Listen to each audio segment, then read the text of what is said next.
Okay, Chariot is how the month opens for you. And Chariot is all about decision making. It's kind of like being in the flow, being in the zone, making decisions on the fly, and trusting on your intuition and your gut feelings to make decisions that help you achieve the goal that you're striving for. So Chariot is, it depicts basically a race that's being run. It's not against anyone else. It's just with yourself. It's like achieving goals, and it's going in a certain direction. So the themes of Chariot are victory, dominance, control, mastery. But one of the things I point out with this card is that he's got these crescent moons on his shoulders and on his staff here. And so he's able to tap into his intuitive knowledge about which way to go at any given moment. The crescent moon represents access to our feelings, access to our subconscious mind. And that's what allows him to sort of lean on the left horse or the right horse, the subconscious mind or the conscious mind, irrationality versus rationality, more of the wild self or the practical self. He knows how to balance those energies, and he's not too much on one or the other side. He realizes that he needs both of them. So therefore, he's able to make quick decisions on the fly, know how to navigate to get where he wants to go. So that's a theme for you, Virgo, is decision making and achieving the goals that you want to achieve. For some reason, I don't know why this is popping into my head, but I'm getting keep your eye on the prize. So if you're trying to accomplish something, part of why he is able to do that is because of his single-mindedness, his focus on his goal. So I'm going to say for some of you, Virgo, keep your focus on your goals, where you want to go, what the path is to that, knowing how to make decisions as new circumstances present themselves to you, because that's going to be a theme for you. And Four of Coins. This is a card about stability, financial stability. Fours are always stable numbers, and coins represent the physical world or money or assets, possessions, finances. So Four of Coins usually means that either financial stability is coming to you or that that's on your mind, money's on your mind. But one of the things that's crucial about this card is that money's on his mind, blocking his heart, and he's got a coin on each leg, and each hand. So he's kind of immobilized by the consuming thoughts of money. Now, some people translate this card as fear regarding money or being worried about it, overly worried. I also accept that translation, and as well, I look at it as a Midas card, King Midas, who anything he touches turns to gold. It is a card of reaping rewards from hard work. That's Four of Coins, and people who have that birth date have that trait. But it can be excessive worry about money. And also it can be, we know from the story of King Midas that because everything he touched turned to gold, even if he tried to have a loved one, like give them a hug or give them a kiss, he couldn't do it because it was all, they would turn to gold. Everything became about money. So one of the things I usually point out with this card is that he's blocking his heart. And nothing, he can't think about anything else because money's on his mind. So what I also point out with this card is that when you have a closed fist, when you're trying to hold on to something so desperately because you're fearful of letting it go, you can't receive anything else. This is very fear-based energy. If you open your hand and loosen your grip, you're able to receive more. You're able to put yourself in a receiving position. Likewise, if you've got, say you imagine you have a stick of butter in your hand, if you try to hold on to it as tight as you can, it all just actually will squeeze out of your fingers. Whereas if you hold it gently with an open palm, you retain the thing in your hand, plus it allows more to be piled on top. So I'm going to say, if you're trying to grip at money, if you're trying to clench onto it and it's got that tight, pressurized, fearful energy to it, Virgo, try to loosen up, try to let go. Try to envision what it means to have an open palm And if there's any rigidity, try to loosen that, and maybe it clears room for energy to come towards your heart as well. Then we have Seven of Cups in reverse and Empress.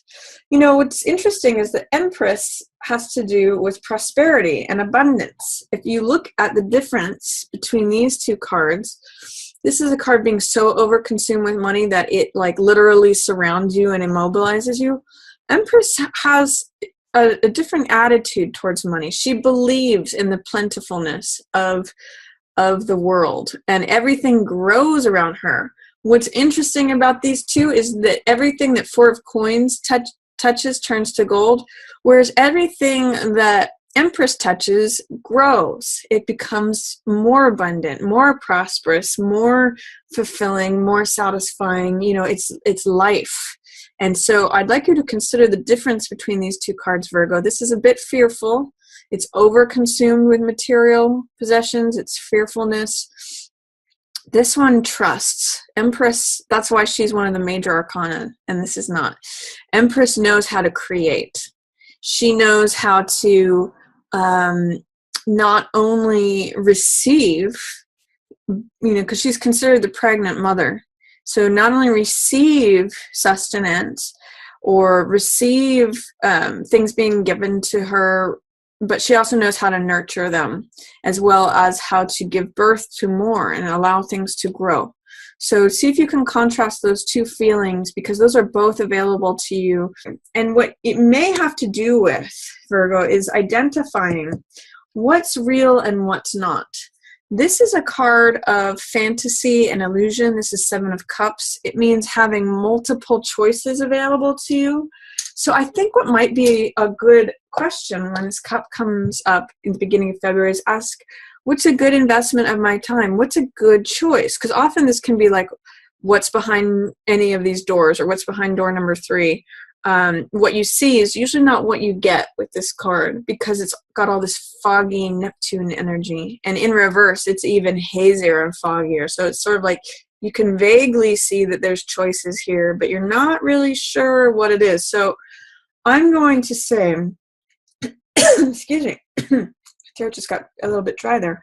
I'm going to say that with this Seven of Cups, try to see what is, you Virgos are so good at this anyway, is try to see what's a practical reality. Try to identify what's fear-based and what is trust-based. What is like holding on to dear life with all you've got versus what it is you can create and expand and nurture and receive. Those are the two different energies of these cards. So with this card of choices, in between, it's kind of like you have a choice to go in this direction, or you kind of have a choice to go in this direction. Which one do you want, Virgo? That's kind of what's being offered to you. And interestingly enough, this is a card about choices and decisions too. So it's really like there's a parting of the waters. Do you want to go down this fearful path, especially financially, because that's what this card is about? Or do you want to go down this path where you have a belief in your own satisfaction, your ability to nurture things, to grow things, to create things, and did I already say receive things? It's all of that. So do you want to be Empress, or do you want to be Four of Coins? Your choice. And identifying, taking a hard, cold look at your decisions will help you make that decision, help you identify which thing will lead you in which direction. Because another thing is with this card, this can often be a card of false things not being what they seem. So like I'll call this, I sometimes call this Las Vegas, where you gamble things or trade things away, or you think, you know, oh, this is sort of like a get rich quick scheme kind of thing. It can be where you may want to just take an extra moment to really research and really be thorough about what your choices are, because it's sort of saying things may not necessarily be what they seem. So make a decision whether you're going to like try to gamble with something because you're so fearful, or if you're going to like nurture and grow things over time that may take time to grow, but that put you in a prosperous and abundant place, Virgo. And then in the middle of the month, I see there's Four of Swords here, which has to do about taking a rest, R&R, taking a moment out from battle to recover, to reflect, to put your thoughts up on the wall here. There's a time for decision making and taking action and, examining choices. I'm going to say that towards the middle of the month, it's a time to rest and reflect. It may not be a time to take action, but because it's in reverse, it's telling me you're going to have a hard time accepting taking a rest. You're going to have a hard time letting yourself rest. And what I'm really getting for you Virgos, because you are ruled by Mercury, which is quicksilver and the mind and messenger and information, communication, that's all air energy here. It's going to be hard for you to put your mind at rest. But that's really what you will need, Virgo. You'll need to put your mind at rest. So for some of you, a retreat or a sanctuary, even something as simple as meditation or just taking a nap during the day is going to be good for you, Virgos, to settle your mind. Because there is something that is challenging your strength, your patience, your fortitude, your endurance here also in the middle of the month. There's someone, this card is called risky behavior, or putting your mouth in the, putting your head in the tiger's mouth is Seven of Swords.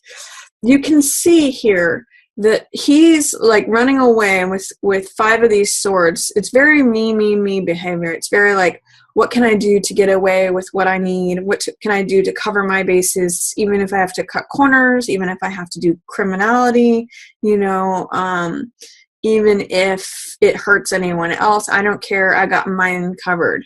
So whether this is you or someone in your environment, this is like a deal gone sour or someone trying to have an unfair advantage, Virgo. It's funny, I'm picking up on this gambling theme. These are both 7 cards, and 7 is a spiritual number. So what I'm really getting, when we dismiss and avoid the spiritual, we see things on a superficial level. I'm going to really encourage you in the first 2 weeks to look at things for really what they are. There is a chance that superficiality can pull a fast one on you. If there's something that's presenting itself as a very attractive choice, it may end up being this. You might find out at the middle of the month. So this is why this is in reverse, and it's saying, take a good hard look.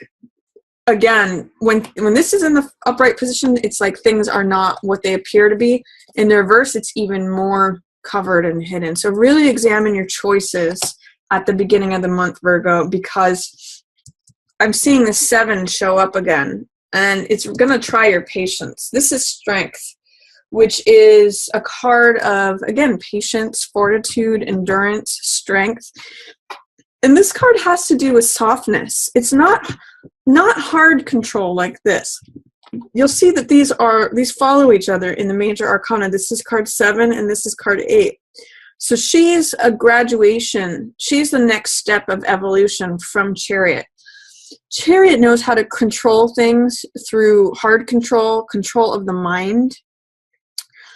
Strength knows how to control things through control with the heart, with softness. This is hardness, this is softness, this is victory, dominance.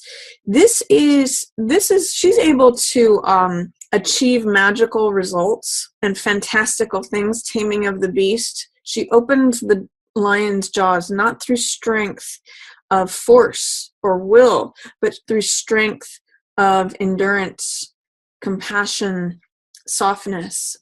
So that's what's being challenged in the reverse position.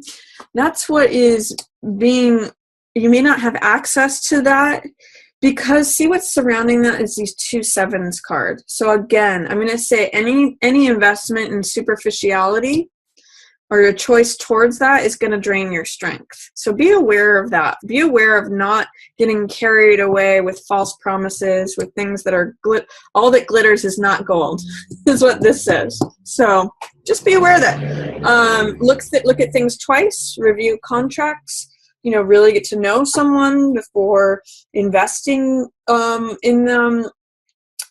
it's just sort of like saying, do your homework, do your research. And then there's Hermit here too, which I'm connecting with this card. Like when this card runs away with all the riches, this one's left in the cold. Like literally, Hermit is left out in the cold. And the low side of this card, because it's in reverse, I'm reading it in reverse, is that sometimes it can feel isolating. Like no one understands me. Where are all my friends? What's going on in the world? Where's the truth?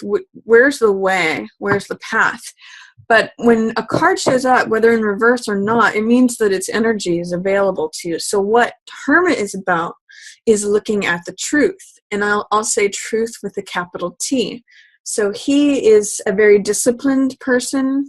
He's got that personality of the disciple, someone who studies hard and looks at the truth, strips everything away that is excessive. It's almost the opposite of this card, as you can see. Like this promises riches, wealth, success, victory, triumph, love, castles in the air, all of this. But Hermit is almost the antidote to that. He says, no, what's true? What's real? What is, like, if I can boil it down to just one thing, what's the truth? So I'm really getting a sense, Virgo, with all of this, that there is something about looking into something to see what's the real option, what's the real truth, what is a superficial decision versus what is sustainable over time. Like Empress, the seasons are eternal with Empress. She's the queen of summer and spring, and everything grows under her. She is the mother that gives birth to the child that continues living. So it's not just like a quick thing, like 4 of coins, like, oh, I've got all my money in the treasure chest and no one's ever going to touch it. There's aliveness here. There's life. There's vitality. So I'm going to say, don't let like, I don't know why, but I'm kind of getting like the difference between eating candy bars and eating like a full 4-course meal. Like this might be the equivalent of the candy bars, and this might be the 4-course meal. So while one may sustain you in the short term, you might have to think about long-term things and not just what's attractive and what things appear to be on the surface. That's kind of what I'm getting for you with these cards. Because it's going to challenge your strength. I kind of get like your patience is being tried here. That's why this rest and relaxation is going to be so necessary for you to like just get to a calm, reflective, peaceful, recharged place. Because if this guy shows up, or if he turns out to be from one of these decisions here, it is going to try your patience, and it is going to make you feel like, God, what, where did everybody go? How did that guy run off with all that stuff? I thought I trusted him. I'm almost getting that this could be an employee. But it could be a partner. It could be just someone you're. It's kind of related. You know what I'm just getting now and seeing this is that because he's in line with this four of coins. It could be that if you make a decision based out of fear with money, this is the end result of that, or this is a consequence of that. So really do take time to connect with Empress energy, which is abundant, satisfied, growth, prosperity, things that are alive. Things that are alive versus things that are dead. Gold, even though it's an element, it doesn't have any vital life force to it. And then towards the end of the month, I show some sweet, sweet energy here. I almost get that some of you are going to meet someone at work if you're not already paired up with someone. 8 of Coins is the artisan card, or the person who's working on their workbench. You can see that he's at his workbench and there's 8 coins. He's kind of just making money, and he's got his head down. He's just working on something. He's focused on it. I sometimes call this card whistling while you work, because it means enjoying your work and producing money. And with it showing up next to 6 of Cups, this is very sweet energy. Like this is the exchange of hearts. So I almost get like you could meet, if you're an artist, you can meet a fellow artist or someone to do with work that you kind of discover, oh my gosh, I feel like I'm a kid when I'm around them. Or this could also be a card of reunion with someone from the past, or it could even be like working with one of your siblings, a family member. It's just a very sweet card. Has a lot of sentimentality to it, has a lot of kindness to it. If you can imagine two kids giving each other cups filled with flowers, it really just has that darling, sweet, sentimental, lovely, childlike, innocent character to it. So enjoy that, Virgo. If you're working away at the end of the month, don't be surprised if this shows up for you. Sometimes this can be like a phone call or a communication from someone that you haven't heard from in a long time, or that if you connect with someone, it could be also for some of you like a former lover coming back when you're just working away. So there's a lot of different possibilities with this Six of Cups card, but it's very sweet regardless.